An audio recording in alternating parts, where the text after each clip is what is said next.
आज प्रकाशरावांच्या घरी सर्वत्र आनंदाचं वातावरण होतं. एकीकडे आईच्या डोळ्यात अश्रू होते, तर दुसरीकडे वडिलांच्या मनात आनंदाची भरती. आज त्यांच्या लाडक्या मुलीचं म्हणजेच संध्याचं लग्न होतं. संध्या नव्या संसारात पाऊल ठेवणार होती. नवरदेव दीपक हा स्टेजवर आला होता आणि काही क्षणात संध्याही स्टेजवर आली. तेव्हा दीपक हळूच तिच्या कानात म्हणाला, "हे बघ संध्या, आपल्या डोक्यावर अक्षता तेव्हाच पडतील जेव्हा मला एक नवी कोरी स्कॉर्पिओ मिळेल. नाहीतर हे लग्न विसरून जा." शेवटच्या क्षणी दीपकने आपली अट संध्यासमोर ठेवली. ती ऐकून संध्या अगदी सुन्न झाली. ती आश्चर्यचकित नजरेनं त्याच्याकडे पाहत म्हणाली, "दीपक, तू हे काय बोलत आहेस? आणि तेही अक्षता पडताना? आधीच माझ्या बाबांनी खूप खर्च केला आहे. शिवाय तुला एक नवी कोरी बाईकसुद्धा देत आहेत." त्यावर दीपक उपरोधाने म्हणाला, "आजकाल भिकारीसुद्धा आपल्या मुलीला बाईक देतो. तुझ्या आईवडिलांनी तरी माझ्या नोकरीबद्दल विचार करायला हवा होता ना? मी एका मल्टीनॅशनल कंपनीमध्ये काम करतो आणि मला बाईक गिफ्ट करताना त्यांना लाज वाटत नाही का?" हे ऐकताच संध्याला संताप आला आणि ती रागाने म्हणाली, "हो का? मग तू मल्टीनॅशनल कंपनीत काम करतोस तरी स्वतःची गाडी घेण्याचं धाडस नाही? भिकाऱ्यासारखा मागतोयस?" इतकं ऐकून दीपक अगदी जोरात भडकला आणि तो ओरडून म्हणाला, "माझ्याचं असं बोलायचं धाडस कसं केलंस? तुला माहीत आहे ना, तुझं पहिलं लग्न मोडलं होतं तरीसुद्धा मी तुला स्वीकारले. तुझ्यावर आणि तुझ्या घरच्यांवर उपकारच केले मी." आणि हे ऐकून संध्या एकदम तुटून गेली. तिची नजर स्टेजजवळ धावपळ करत असलेल्या आपल्या वडिलांवर गेली आणि तेवढ्यात दीपक परत म्हणाला, "काय विचार करतेस संध्या? लगेच तुझ्या बाबांना सांग, नाहीतर मी आत्ताच हे लग्न मोडतो." हे ऐकताच संध्याच्या डोळ्यासमोर अंधार पसरू लागला. पूर्वी घडलेली गोष्ट आज पुन्हा होणार हे जाणवताच ती घाबरली. स्वतःला सावरत ती म्हणाली, "दीपक, यावेळी शांत राहा, नंतर मी बाबांना सांगते." संध्याचं बोलणं अगदी संपताच दीपक रागाने पेटला आणि त्याने रागातच फेटा फेकून म्हणाला, "तुला एकदा सांगितलं ते समजत नाही का? स्कॉर्पिओ गाडी मिळाली तरच मी हे लग्न होईल." नाही त्याला तो आक्रस्ताळा आवाज ऐकून सगळेच जण त्याच्याकडे पाहू लागले. संध्याच्या घरच्यांनी धावतच स्टेजवर गाठलं आणि प्रकाशराव काळजीत म्हणाले, "जावई बापू, काय झालं?" तेव्हा दीपक म्हणाला, "मला आत्ताच, होय या क्षणी एक नवीन स्कॉर्पिओ हवी आहे. ती मिळाली तरच मी लग्न करेल, नाहीतर हे लग्न रद्द."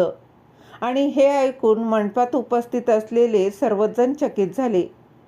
प्रकाशराव तर अक्षरशः गोंधळून गेले होते. त्यांच्या चेहऱ्यावर काळजीचं जणू थरच चढलं होतं. बाकी सगळ्यांना तर धक्काच बसला होता आणि विशेषतः वराडातून आलेल्या पाहुण्यांना. ते आपापसात कुजबुजायला लागले. दीपकला वेड लागले की काय? असं काही होतं का? तर आधीच सांगायचं ना. आता शेवटच्या क्षणी नाक कापून टाकणार हा. स्वतःचंही आणि आपलंही. एकूणच वातावरण आता तंग झालं होतं. सगळेच जण दीपकला समजवायचा आटोकाट प्रयत्न करू लागले, पण तो तर जणू कुठल्या तरी स्वतःच्या निर्णयावर गर्तेच अडकलेला होता.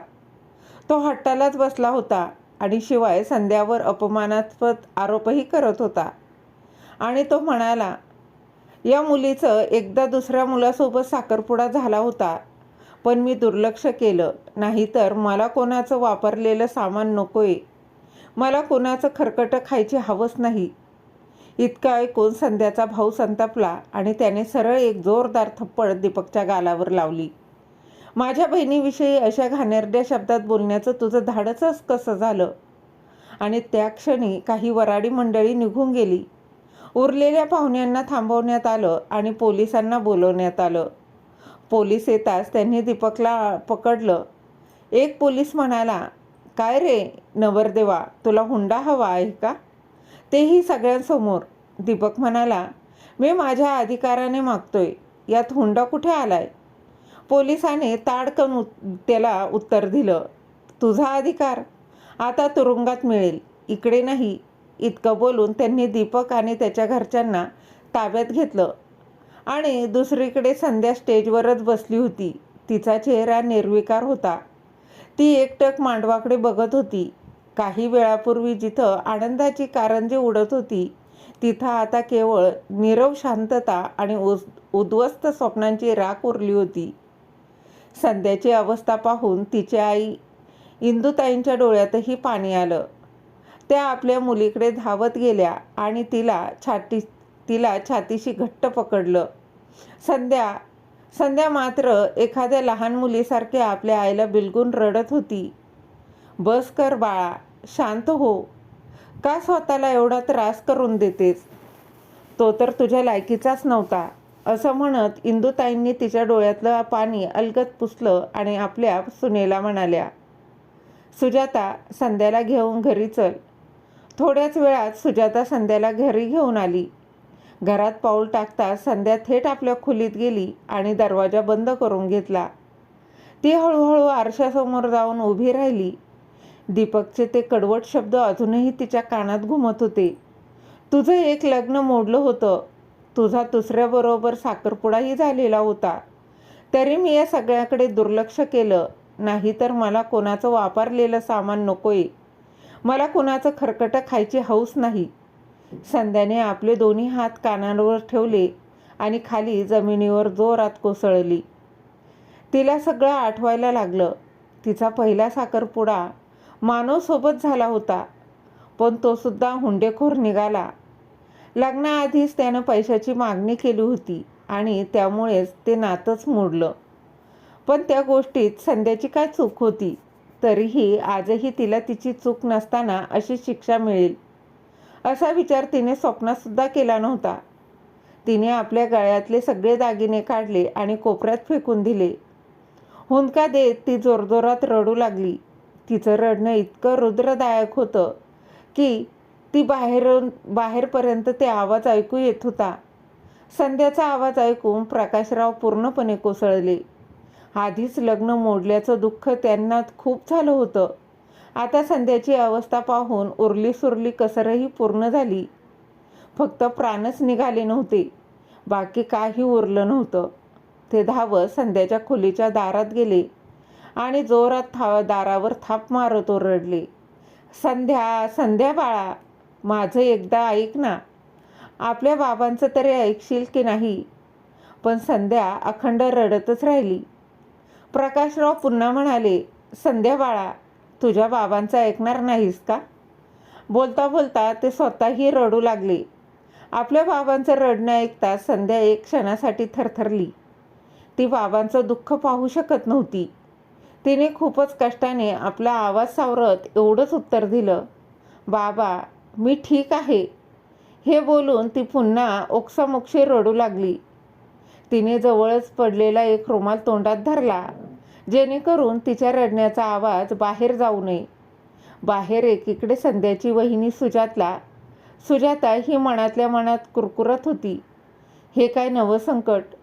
आज हिचं लग्न होणार होतं आणि आता ही पुन्हा माझ्या डोक्यावर येऊन बसणार. माहीत नाही माझे दिवस कधी येणार आहेत. आणि एक हा माझा नवरा, याला तर फक्त बहीणच दिसते. हे नाटक मी अजून किती दिवस पाहायचं? असा विचार करत ती पाय आपटत आपल्या खोलीत निघून गेली. तेवढ्यातच इंदुताईंनी प्रकाशरावांच्या खांद्यावर हात ठेवत अगदी शांतपणे म्हणाल्या, संध्याला थोडा वेळ एकटं राहू द्या.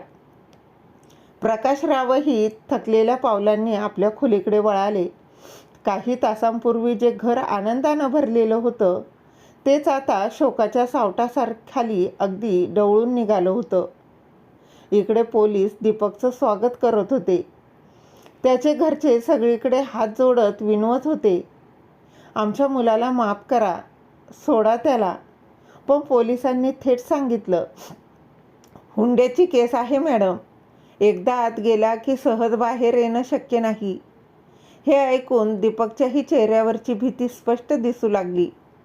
दुसऱ्या दिवशी संध्याचे आईबाबा आणि दादा तिला समजावत म्हणाले, संध्या बाळा, जे झालं ते विसर. हे सगळं मागे टाक. दाखवण्यासाठी का होईना तिची वहिनी सुजाता तिच्याजवळ येऊन खोटा आधार देऊ लागली.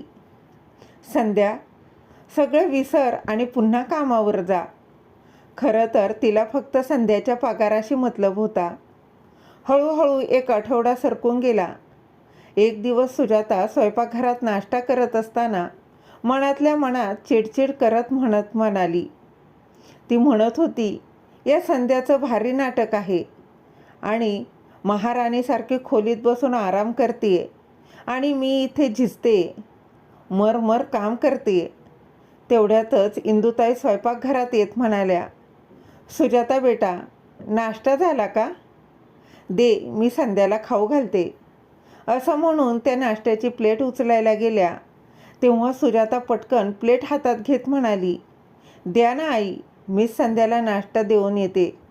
कदाचित माझ्याशी थोडं बोलली तर तिचं मनही हलकं होईल तिचं. हो, तू बरोबर बोलतेस, इंदुताई म्हणाल्या. सुजाता प्लेट घेऊन संध्याच्या खोलीकडे जात असताना मनात विचार करत होती, तुला आरामच हवा ना? स्वतःला महाराणी समजतेस का? खोलीत पोचताच ती खोटं प्रेम दाखवत म्हणाली, हे घे संध्या, तुझा नाश्ता. किती कमजोर दिसतेस ग. जे झालं ते विसर आता. त्याला धरून बसण्यात काही अर्थ नाही.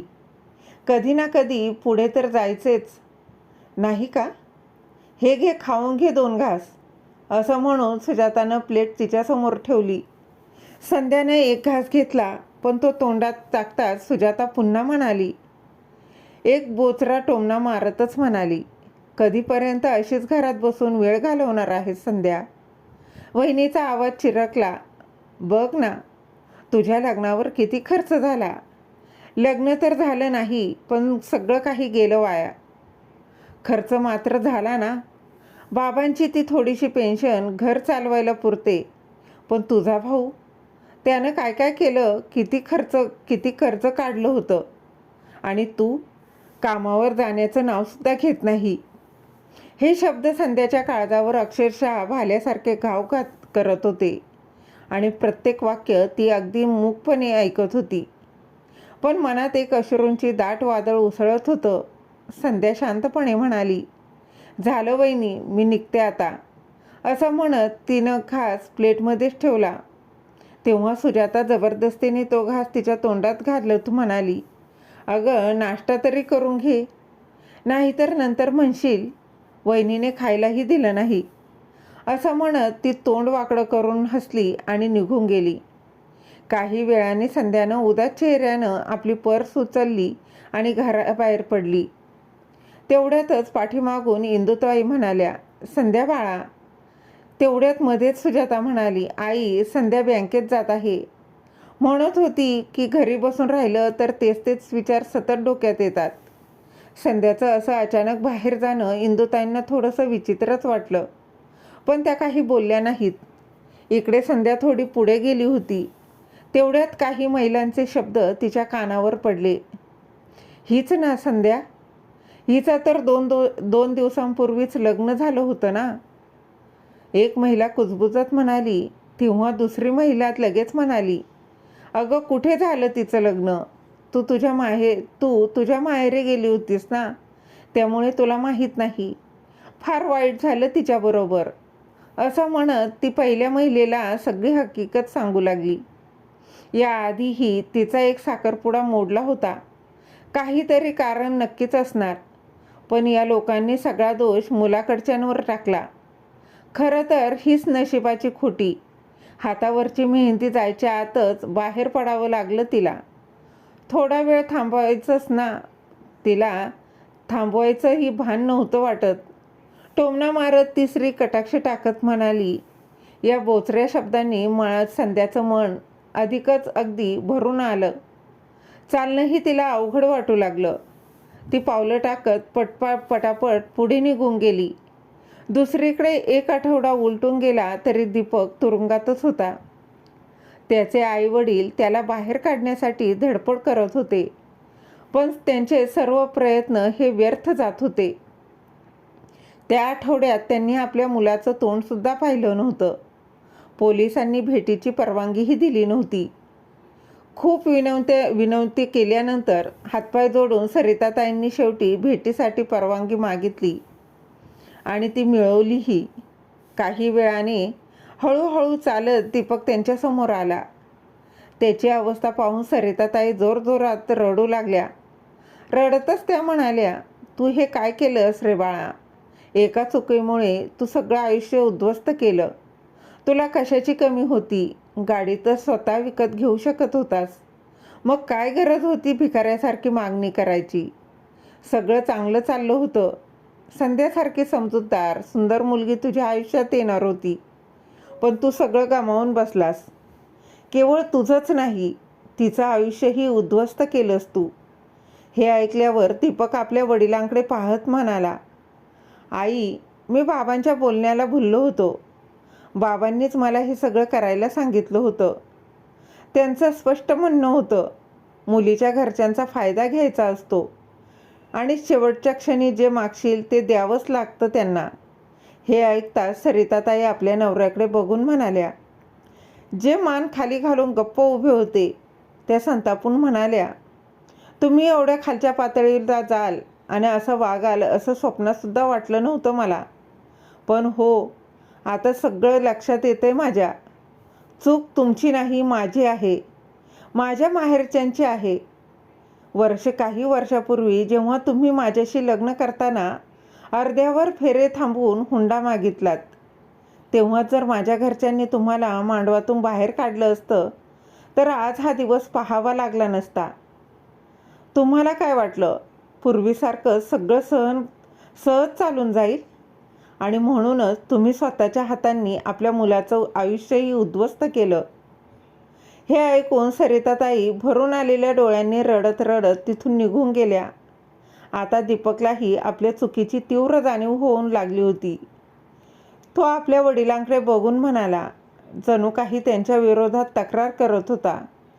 तेव्हा अनिलराव नजरेला टाळत म्हणाले, "काळजी करू नकोस, मी काहीतरी करतो, तुला लवकर बाहेर काढतो." असं म्हणत तेही तिथून निघून गेले. दुसरीकडे संध्या बँकेत पोहोचली होती. तिच्या मनात विचारांची गर्दी उसळली होती. बायकांचं बोलणं अजूनही तिच्या कानात घुमत होतं. क्षणभर तिला वाटलं की घरीच परत जावं, पण दुसऱ्या क्षणी वहिनीचं बोलणं आठवलं. कशीबशी हिंमत करून ती आत गेली आणि नेमकं तसंच घडलं जसं तिने अपेक्षित केलं होतं. सगळ्या स्टाफची नजर तिच्याकडे खिळली होती आणि त्याचबरोबर सुरू होती ती कुजबूज. "अरे संध्या इतक्या लवकर आली? तिने तर 1 महिन्याची सुट्टी घेतली होती. आता लग्नच झालं नाही तर सुट्टी कशासाठी?" तिच्या एका मैत्रिणीने म्हटलं. संध्या मात्र कोणाकडेही न पाहता थेट पुढे निघाली आणि आपल्या जागेवर जाऊन बसली. तेवढ्यात आधीच तिथं बसलेला एक मुलगा बोलला, "मॅडम, तुम्ही एवढ्या लवकर परत आलात? लग्नानंतर कुठे फिरायला गेल्या नाही का वाटतं?" त्याला खरंच काहीच माहीत नव्हतं, पण हे ऐकून मागे उभे असलेले 2 मुलं हसत म्हणाली, "लग्न झालं असतं तर फिरायला गेली असती ना." तेव्हा संध्याची एक मैत्रीण चिडून म्हणाली, "लाज वाटायला हवी तुम्हा दोघांनाही. जे काही झालं त्यात संध्याची काय चूक? आमच्यावर का भडकतेस ग? आम्ही तर जे ऐकलं तेच बोललो." "बरं, काय ऐकलं तुम्ही? जरा सांगता का मला?" ती मैत्रीण संतापूनच म्हणाली. तेव्हा त्या मुलांनी उत्तर दिलं, "संध्याचा पहिला साखरपुडा झाला होता आणि ही गोष्ट मुलाला समजली म्हणून त्याने लग्नाला नकार दिला आणि नंतर स्वतःची इज्जत वाचवण्यासाठी या लोकांनी हुंड्याचा खोटा आरोपही केला." हे ऐकताच संध्याच्या पायाखालची जमीनच सरकली. तिला असं वाटू लागलं की सगळी लोक तिच्यावर हसत आहेत आणि ते सहन करूच शकत नव्हती. तिने पटकन आपली पर्स उचलली आणि तिथून बाहेर पडली. तिच्या मैत्रिणीने तिला पाठीमागून हाक मारली, पण संध्यानं वळूनही पाहिलं नाही. घरी पोचल्यावर संध्या थेट आपल्या खोलीत गेली. ती एवढ्या लवकर परत आली हे पाहून घरच्यांनाही आश्चर्य वाटलं. विशेषतः वहिनी सुजाता. ती विचारातच पडली. ही तर आत्ताच गेली होती आणि इतक्या लवकर परत आली. हिला आपली सेवा करून घ्यायची सवयच झाली आहे. तेवढ्यातच संध्याचे आईबापा तिच्या मागोमाग खोलीत आले. संध्या आपल्या वडिलांच्या गळ्यात पडून जोरजोरात रडू लागली आणि घडलेली सर्व गोष्ट ती सांगून टाकली. हे ऐकून बाहेर उभी असलेली वहिनी सुजाता मात्र मनात विचार करत होती, ही सगळी नाटकं आहे तिची. काम करावं लागणार म्हणून आता काहीतरी कारणं शोधते आणि बोलते की अशी की सगळं जगच तिच्या विरोधात आहे. इंदुताईंनी आपल्या लेकीला घट्ट मिठीत घेतलं आणि प्रकाशरावांना तर आपल्या मुलीची अवस्था पाहवतच नव्हती. जड पावलांनी ते बाहेर हॉलमध्ये गेले. तेवढ्यात सुजाता त्यांच्या मागून आली आणि टोमणा मारत म्हणाली, बघितलंत ना बाबा, मी कितीदा सांगितलं होतं संध्याचं लग्न माझ्या चुलत भावाबरोबर करा, पण तुम्ही ऐकलंच नाही.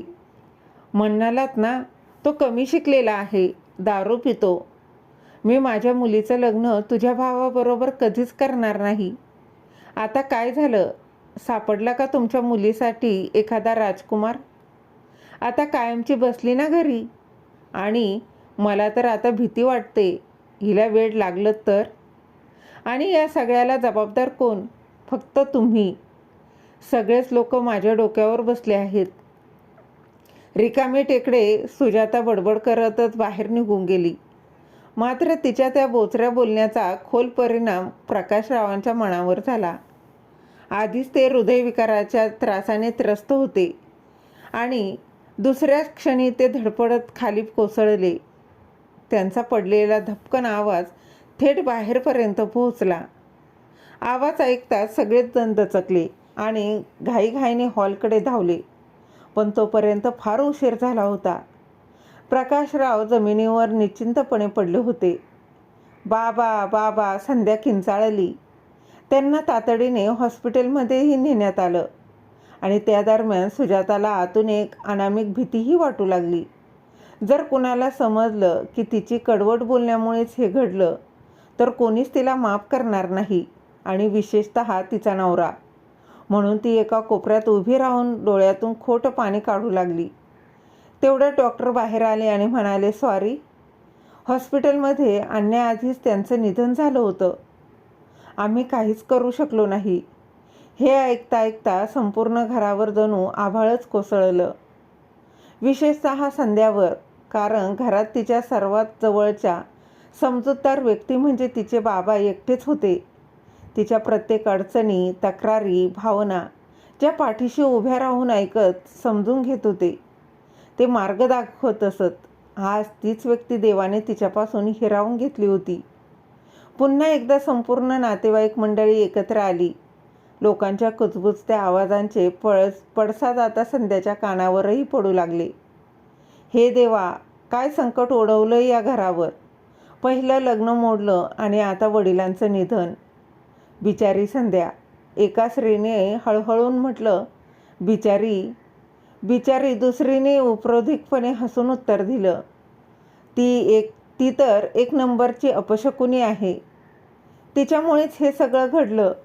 स्वतःचं लग्न तर मोडलंच, पण आता आईचं सौभाग्यसुद्धा तिनं खाल्लं. जितकी तोंड तितकी बोलणी. पण कुणीही काहीही स्पष्ट बोलू शकत नव्हतं, कारण वेळच तशी होती. काळ पुढे सरकला. नातेवाईक आपापल्या घरी परतली. पण त्यांच्या शब्दांनी संध्याच्या मनात खोल जखम करून ठेवली की बाबांच्या मृत्यूला तीच जबाबदार आहे. संध्या आधीच आतून तुटलेली होती. आता तिच्यावर तिच्या वडिलांच्या मृत्यूचा अप्रत्यक्षपणे दोषही येऊ लागला. ती हळूहळू नैराश्याच्या खोल गर्तेत बुडू लागली. इंदुताईंनी संपूर्ण मौन पांघरलं होतं. घरात काय चाललंय, काय झालं, त्याचं भानच उरलं नव्हतं. संध्या ही अगदी शांत, शून्य झाली होती. तिने आपली नोकरीही सोडली होती आणि याच भावनिक कमकुवतपणाचा फायदा घेऊन सुजाताने पुन्हा एकदा आपला डाव खेळायला सुरुवात केली. ती दररोज आपल्या नवऱ्याच्या म्हणजे संदीपच्या कानात विष ओतू लागली. पाहिलंच ना संदीप, संध्या कशी आहे. नोकरीसुद्धा सोडली हिनं आणि हिच्यामुळेच बाबांची तब्येत ढासळली. त्यांचं निधन झालं. जर हिने तेव्हा तो साखरपुडा मोडला नसता तर हे दुःख आलंच नसतं. संदीप भडकून म्हणाला, सुजाता, तू काय बोलतेस? तो मुलगासुद्धा चुकीचाच होता. त्यालाही हुंडा हवा होता. यात संध्याची काय चूक? मान्य आहे, पण माझा चुलत भाऊ काय कमी होता का त्यांच्यात? थोडीशी दारू पितो, तीही क्वचित कधीतरी.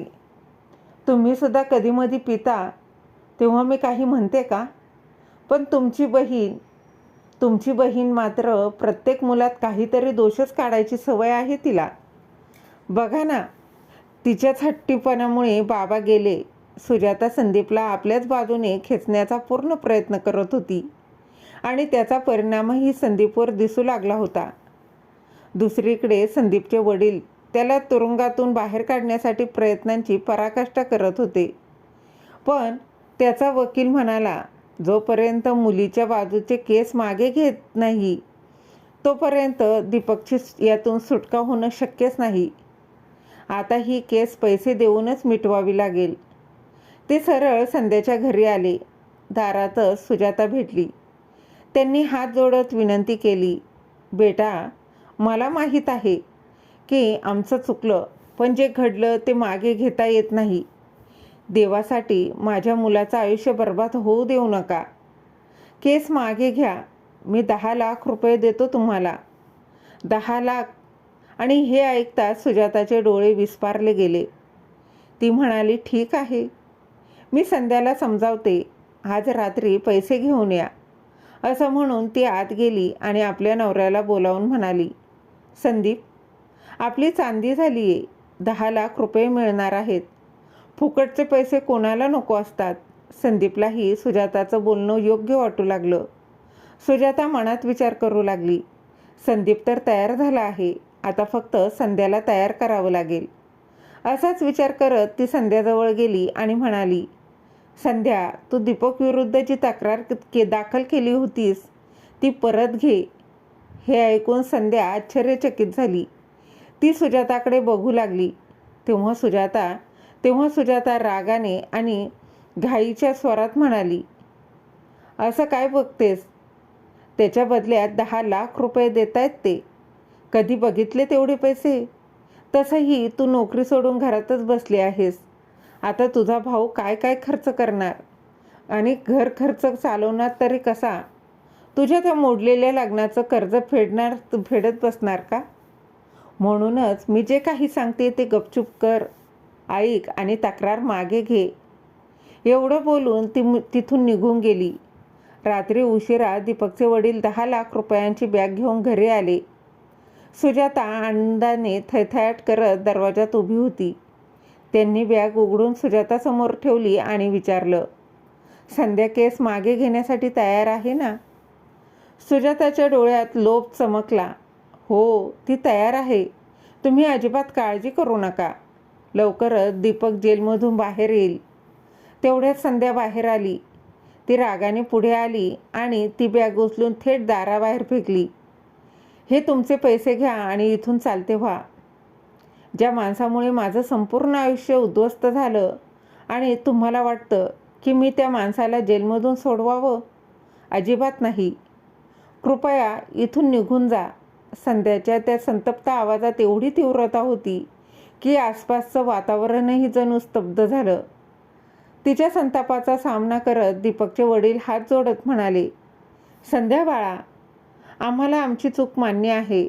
तुला हवं असेल तर अजून पैसे माग, पण माझ्या मुलाला तुमच्या पैशांनी माझे बाबा परत येणार आहेत का?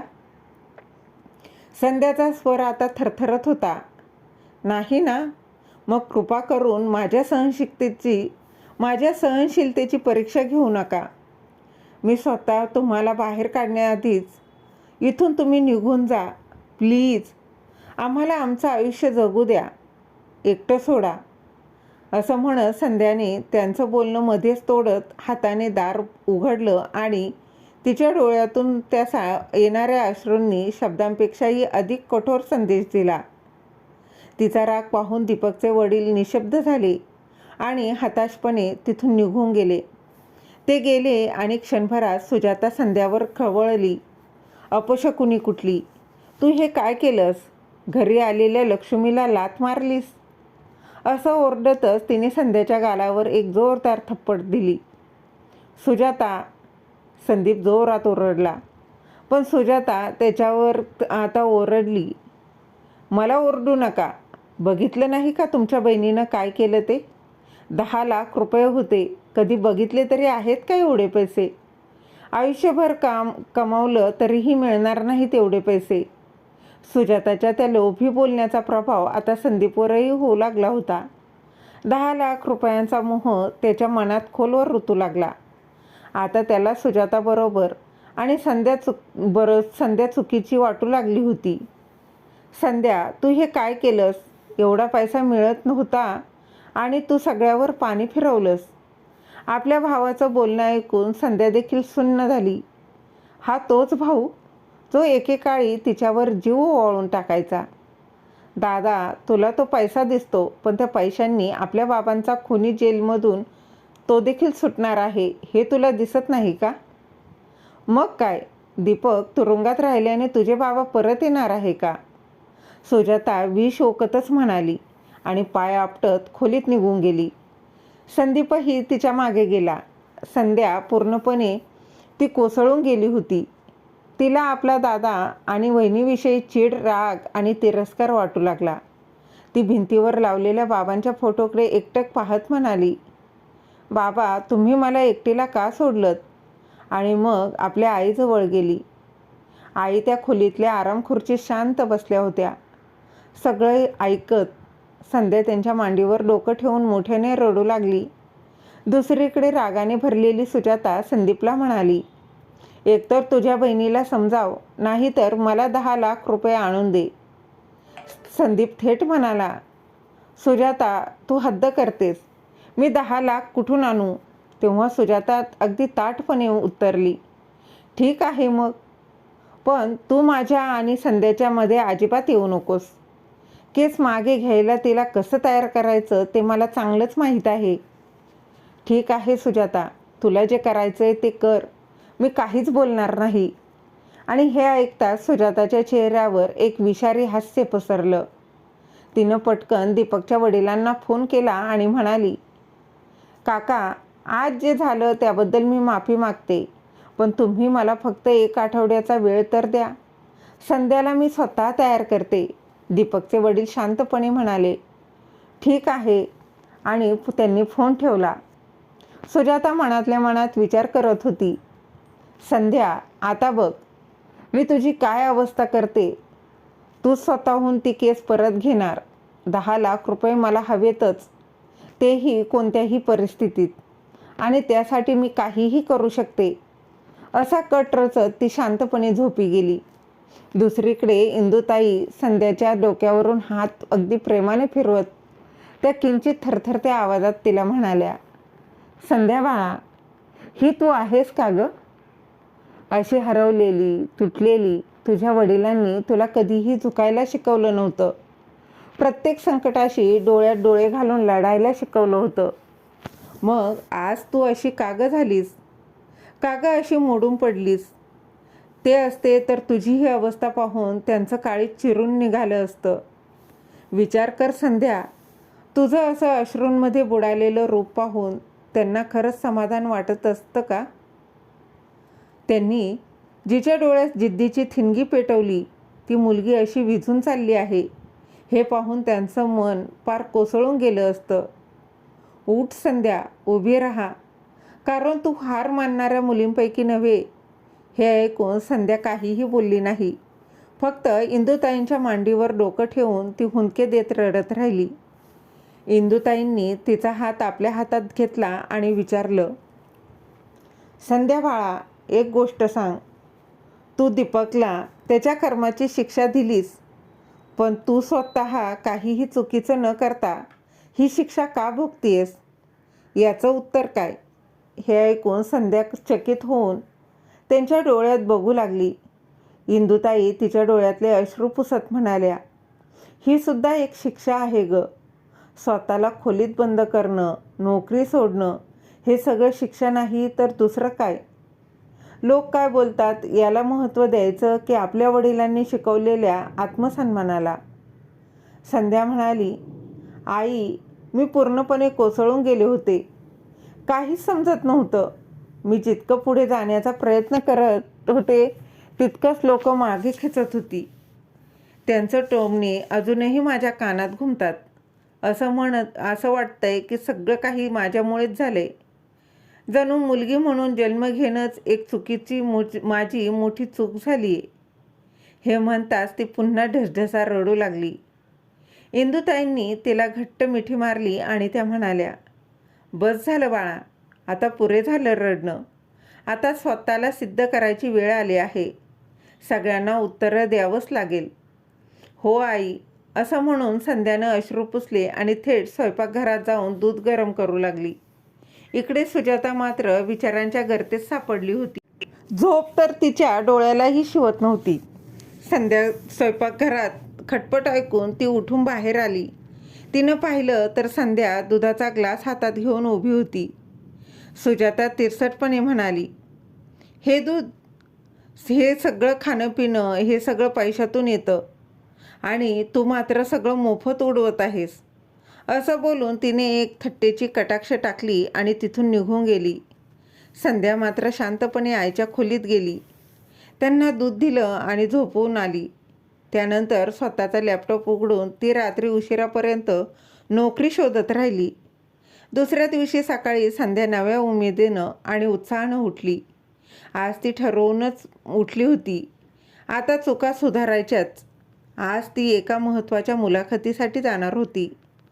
पर्स घेऊन संध्या बाहेर पडली. तिला सजलेलं पाहून सुजाता मनातच तिची चिरफाड झाली. काय नटून थटून निघाली आहे बघा. तेवढ्यातच कामवाली शांता आली. तिला पाहताच सुजाता म्हणाली, थांब शांता, आजपासून तुला कामावर येण्याची गरज नाही. शांता गोंधळून म्हणाली, वहिनी, माझं काही चुकलं का? सुजाता तिरसटपणे म्हणाली. सुजाताने तिरकसपणे संध्याकडे पाहत म्हणाली, नाही ग, चुकलं नाही. पण माझा नवरा इतका मोठा कमवता नाही की फुकट बसून 2-2 माणसांना खायला घालेल. तू दुसरीकडे काम शोध. संध्याला लगेच लक्षात आलं की सुजाता काय खेळ खेळतीये. सुजाता मनातच खुश झाली. आता माय लेकींना घरातलं सगळं काम करावं लागेल, तेव्हा कळेल त्यांना. पण त्या क्षणी संध्यानं टोकदारपणे उत्तर दिलं, वहिनी, शांताताईंना कामावरून काढून तुम्ही एकदम योग्य केलं. तुम्ही काही काम करत नाही, त्यामुळे बसून बसून तुमचं वजनही वाढतंय. मग ती शांताकडे वळून म्हणाली, शांताताई, तुम्ही माझी आणि आईची खोली स्वच्छ करा आणि हो, बाकीचं काम वहिनी करतील. आणि हो, तुमचा पगार मी देईन, ठीक आहे संध्या? असं म्हणत शांता कामाला लागली. संध्या आपली ओढणी सरळ करत बाहेर पडली आणि सुजाता मात्र तिला जाताना फक्त उभी राहून पाहतच राहिली. काही वेळाने संध्या एका ऑफिससमोर पोहोचली. रिक्षावाल्याला पैसे दिले आणि निर्धाराने आत पावलं टाकली. आत गेल्यावर तिला कळलं, इंटरव्ह्यू अजून सुरूच झाले नव्हते. त्या ठिकाणी इंटरव्ह्यूसाठी खूप लोक जमली होती. संध्या अगदी शांतपणे एका बाजूला जाऊन बसली. थोड्याच वेळात एक तरुण बाहेर आला आणि म्हणाला, 20 मिनिटात तुमचं नाव घेतलं जाईल. तोपर्यंत कृपया कॉफी घ्या. इतकं बोलून तो पुन्हा ऑफिसमध्ये निघून गेला.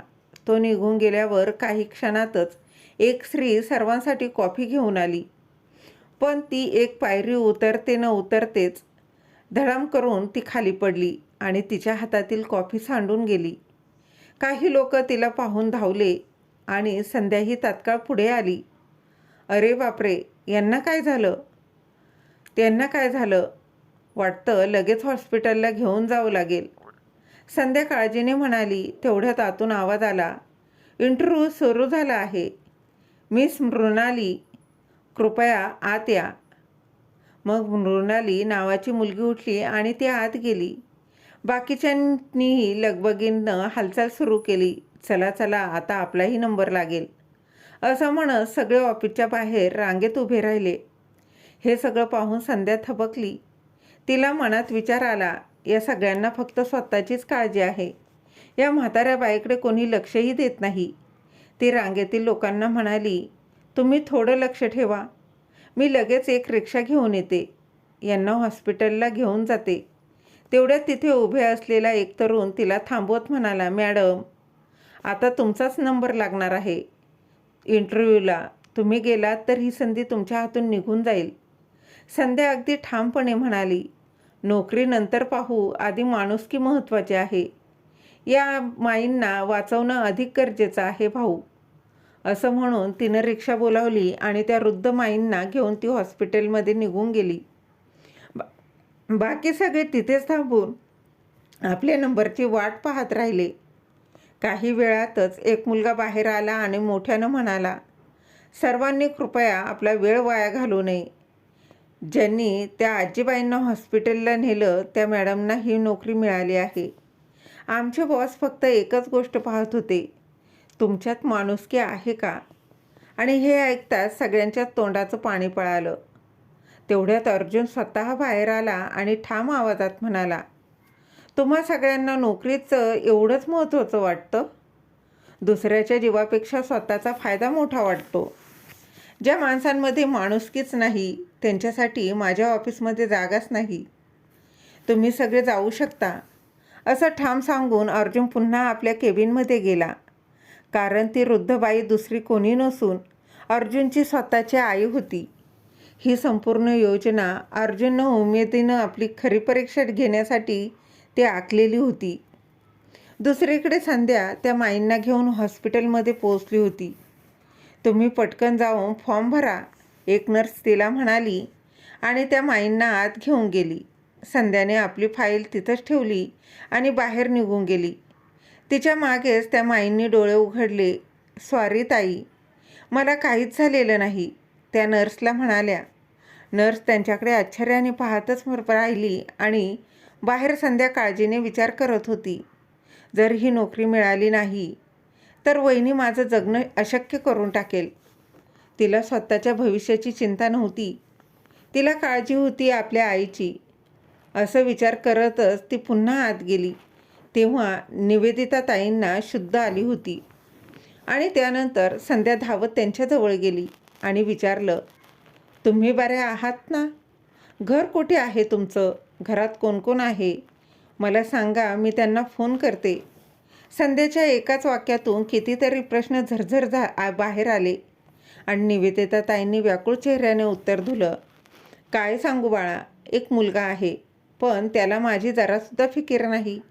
या वयातही मला काम करावं लागतं, तब्येत साथ देत नाही, पण तरीही त्याला माझी पर्वा नाही. बेटा, तू फक्त त्याला फोन करून बोलावून घे. हे ऐकता संध्याच्या मनात रागाचे लाट उठले आणि ती मनाशी म्हणाली, आजकालच्या मुलांना काय झालंय? एक माझा भाऊ, त्यालाही आईची काळजी नाही आणि हा एक नवीन नमुना. काकू, तुम्ही नंबर तर द्या, मी त्याला फोन करते. असं म्हणून संध्यानं फोन लावला. दुसरीकडे अर्जुन आतल्या आत अस्वस्थ झाला होता. आई अजूनही आली नाही. तेवढ्यात त्याचा फोन वाजला. हॅलो, तुला लाज वाटत नाही का? आई आजारी आहे आणि तू तिच्याकडूनच काम करून घेतोस? आणि नालायक कुठला? संध्याने जवळपास सगळ्याच राग हा अर्जुनवर काढला होता. दुसरीकडे निवेदिता ताई तोंडावर हात ठेवून हसत होत्या. एक्सक्यूज मी, दुसऱ्या बाजूने अर्जुन म्हणाला. तेव्हा संध्या चिडून म्हणाली, हे इंग्लिश झाडणं थांबव आणि पटकन हॉस्पिटलमध्ये ये. तुझी आई तिथे आहे. इतकं बोलून तिने फोन कट केला. अर्जुनला आता लक्षात आलं की हे सगळं त्याच्या आईचं प्लॅनिंग आहे. तो तडक हॉस्पिटलकडे धावला.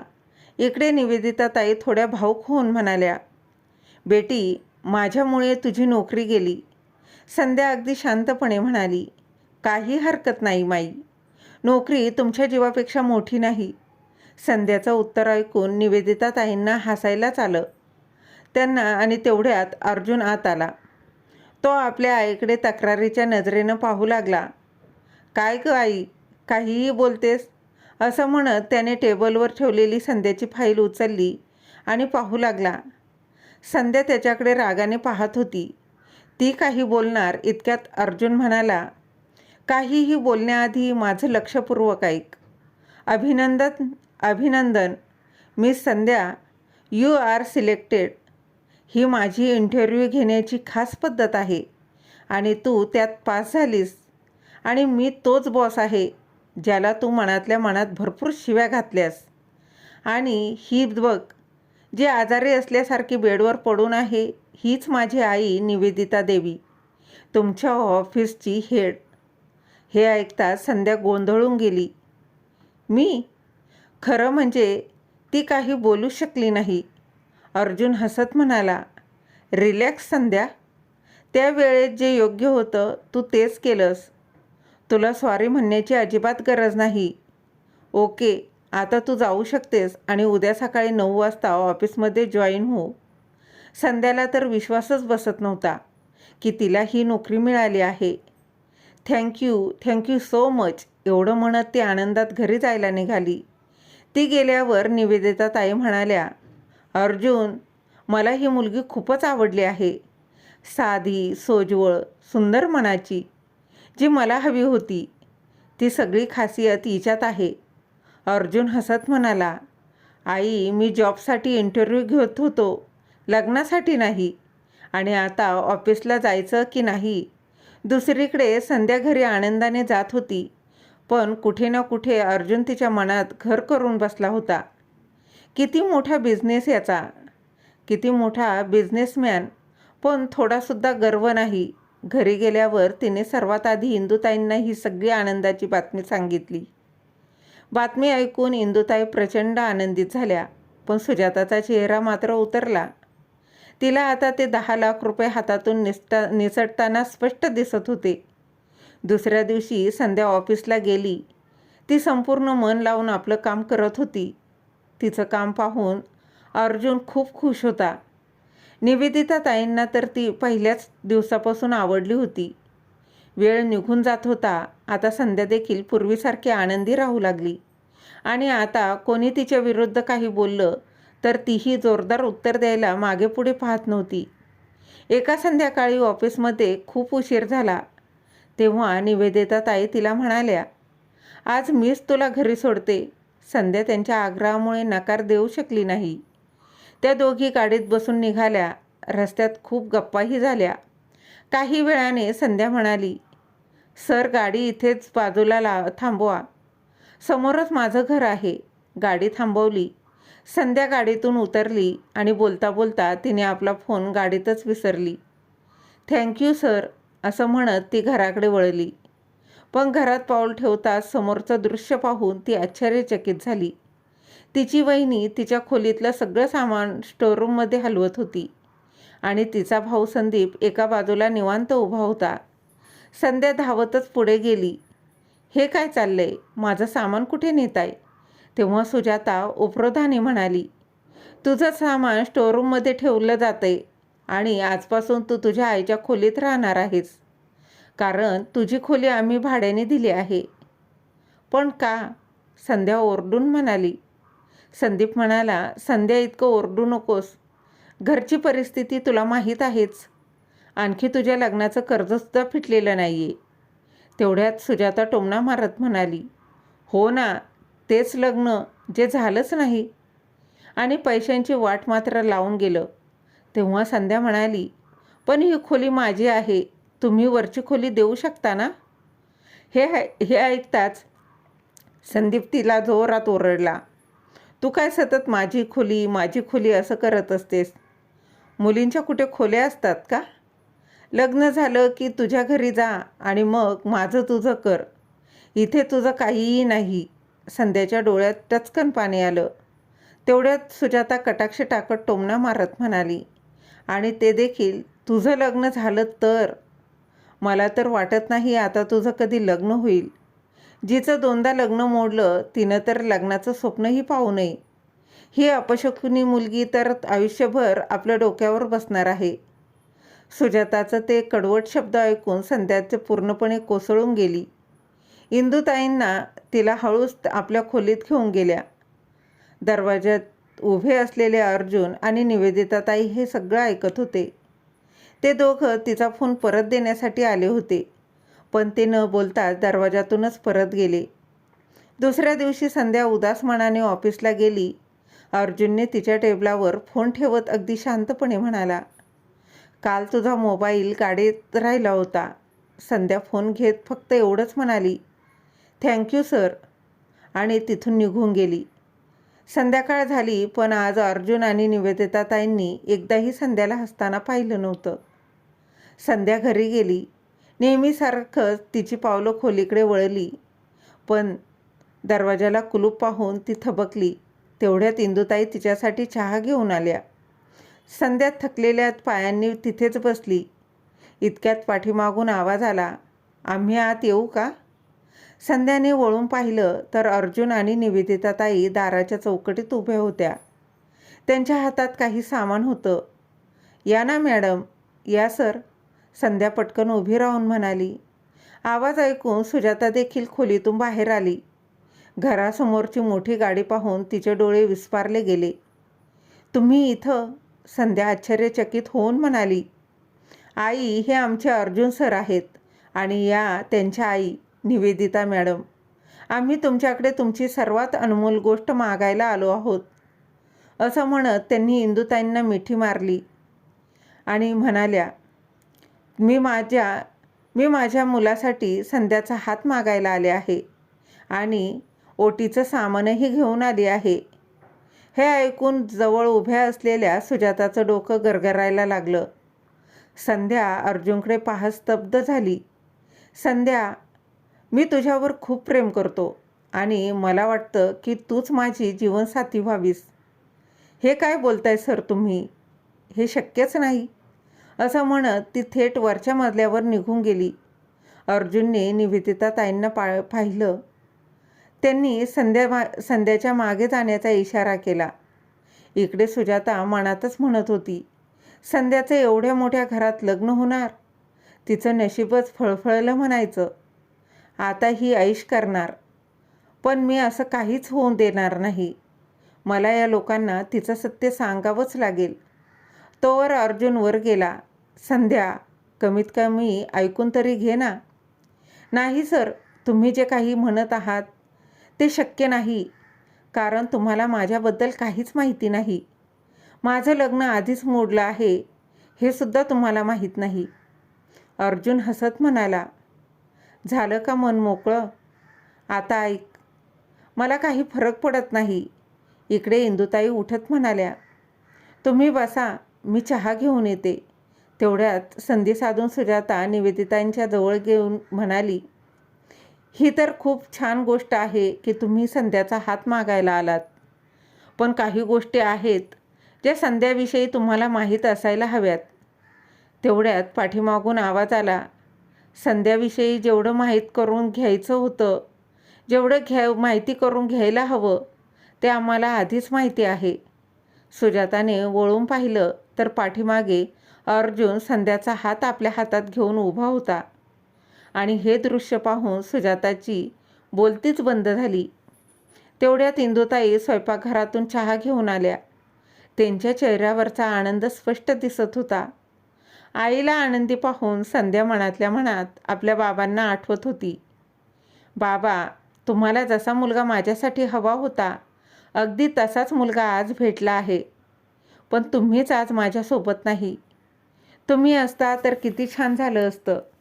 तेव्हा निवेदिताताई म्हणाल्या, इंदुताई, आता आम्ही निघतो, लग्नाची तयारी करायला हवी. हात जोडत त्या म्हणाल्या आणि अर्जुनसह तिथून निघून गेल्या. वेळ अक्षरशः पंख लावून उडत होता आणि 1 महिन्यानंतर आज पुन्हा एकदा संध्या नववधू म्हणून उभी होती.